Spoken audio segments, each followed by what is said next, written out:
गुड़ चाहिए, गुड़ चाहिए, गुड़ चाहिए। तो आप में से ही कई लोग खड़े हो जाएंगे, बोलो कितना चाहिए। मैं कोल्हापुर जाके आता हूं, गुड़ वाले से बात करके आता हूं, हमारा गुड़ जो है हमें सफेद नहीं चाहिए, हमें तो वो वाला गुड़ चाहिए जो काला का। कोई कहेगा मैं बिहार जाके आता हूं, गुड़ वाले से बात। जहां जहां गुड़ बनने के बड़े केंद्र हैं, बिहार बहुत बड़ा केंद्र है, गन्ना होता है, कर्नाटक में बहुत गन्ना है, महाराष्ट्र तो गन्ने का सबसे बड़ा केंद्र है हिंदुस्तान में। आपका महाराष्ट्र आपके बॉर्डर पे ही है, आंध्र प्रदेश में बहुत गन्ना है, तमिलनाडु में भी गन्ना है, कई इलाके तमिलनाडु में गन्ने के। जहां जहां गन्ना होता है वहां गुड़ बन सकता है। आप गुड़ बनाने वाले को बस संपर्क कर लीजिए कि देख भाई, तू इसमें वॉशिंग पाउडर मत डालना, तू इसमें वॉशिंग पाउडर मत डालना, लगे तो 2 रुपए किलो ज्यादा ले लेना। तो वो जो 2 रुपए किलो का लालच है वो ही उसको ईमानदार बना देगा। आप ले लो उससे। वो कहता है जी मेरा गुड़ 15 रुपए किलो, आपको मैं 17 रुपए किलो ले लूंगा, तुम इसमें ये जहर मत डालना। और वो 2 रुपए किलो आपने जो ज्यादा दिया वो जिंदगी के लिए कोई घटिया सौदा नहीं है, बहुत फायदे का सौदा है। तो गुड़ बनाने वाले इस देश में आज भी हजारों की, लाखों की संख्या में हैं, गांव गांव में हैं। आप उनसे संपर्क कर लीजिए और कोई एक गुड़ का केंद्र ही शुरू कर दीजिए। आपके आपस में सब लोगों को, जितने कम से कम 500-700 लोग यहां बैठे हैं, इतने घरों के लिए गुड़ आ सकता है, जरूरत के हिसाब से आपको उपलब्ध हो सकता है। तो ये मत कहिए कि मिलता नहीं, हर चीज इस देश में मिलती है, छोटे छोटे गांवों में भी उपलब्ध है। कुछ लोग गुड़ खाइए, कुछ लोग काकवी खाइए, माने जिसको राब कहते हैं। जितना जाड़े का समय है ना, नवंबर, दिसंबर, जनवरी, फरवरी तक राब भरपूर खा सकते हैं। दही में राब खाइए, दूध में राब खाइए, हलवा राब का बनाइए, गुड़ का हलवा बनाइए, गुड़ दही में खाइए, गुड़ दूध में खाइए। अब गुड़ को दूध और दही में खाने का नियम है, वो बागभट्ट जी कहते हैं। वो कहते हैं जी दही में मिला के गुड़ खाया जाए, दही में मिला के गुड़ खाइए, दूध में गुड़ कभी मत मिलाइए, दूध में गुड़ कभी मत मिलाइए, दही में मिला के खाइए। तो दूध में कैसे खाएंगे जी? दूध में ऐसे खाएंगे कि पहले गुड़ खा लीजिए, पीछे से दूध पी लीजिए, या दूध पी लिया, पीछे से थोड़ा गुड़ खा लीजिए।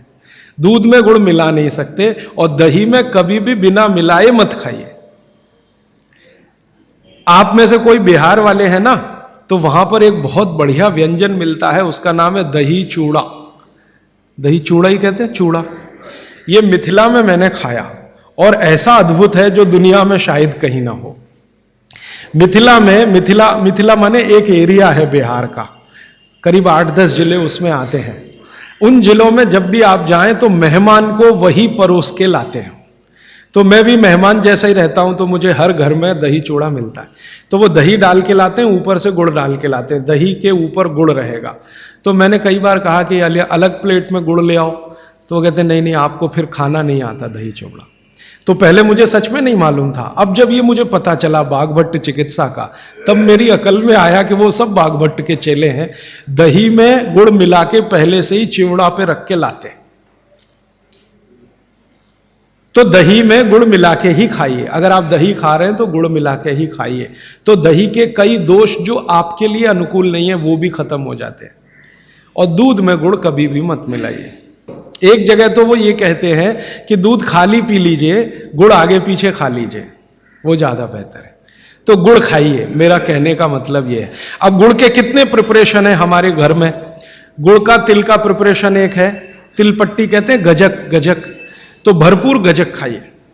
क्यों खाइए जी? तिल है और गुड़ है। गुड़ में जो केमिकल है ऑर्गेनिक, तिल में लगभग वही सब है जो गुड़ में है। तिल भी क्षारीय है, गुड़ भी क्षारीय है, और दोनों क्षारीय चीजें खाएंगे तो पेट के अम्ल को बैलेंस करती रहेंगी। तो तिल गुड़ रोज खाइए, माने तिल की पट्टी बनाइए, गजक बनाइए, नहीं तो तिल का लड्डू बनाइए, गुड़ के साथ बनाइए। फिर इसी तरह से मूंगफली है, मूंगफली भी क्षारीय है और गुड़ भी क्षारीय है। तो मूंगफली और गुड़ मिला के वो पट्टी आती है, वो खाइए, बच्चों को खिलाइए।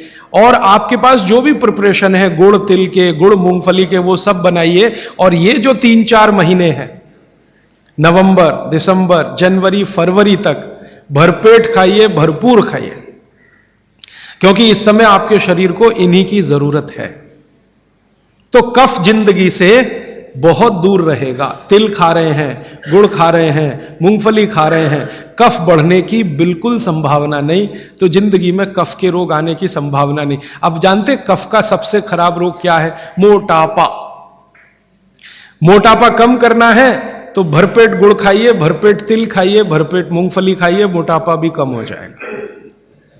हाँ, आपको डर है ना तिल खाएंगे जी उसमें से तेल है, तेल तो है तिल में, लेकिन वो HDL वाला, LDL वाला नहीं है, VLDL। ये मोटापा जो है ना वो VLDL और LDL का चक्कर है। HDL जैसे ही बढ़ेगा मोटापा अपने आप कम होगा, पेट अंदर ही जाएगा। आप में से कोई भी मेरे कहने पर 3 महीने एक एक्सपेरिमेंट कर लीजिए, तिल चबा चबा के खाइए, खाने के बाद 3 महीने के बाद वजन नापेंगे 8-10 किलो कम मिलेगा, कम से कम इतना कम मिलेगा आपको। खाना खाया, खाने के बाद आप सौंफ खाते हैं ना, सौंफ की जगह तिल खाइए, और काला खाया तो और ज्यादा वजन कम मिलेगा। काला तिल एक है सफेद, काले की गुणवत्ता सफेद से भी ज्यादा है, लेकिन ये इन्हीं 4 महीनों में। गर्मी में अगर आपने यही तिल खाया तो प्रॉब्लम आएगी। भागवत जी कहते हैं कि तिल खाने का सबसे अच्छा समय वही है जो आज चल रहा है, ये फरवरी तक चलेगा। तो फरवरी तक, और कभी बहुत ज्यादा लिबरल हो तो होली के दिन तक वो कहते हैं तिल खाने का समय है। होली होते ही तिल कम करिए या खत्म करिए, फिर कुछ और चीज आएगी, वो क्या आएगी वो मैं बता दूं।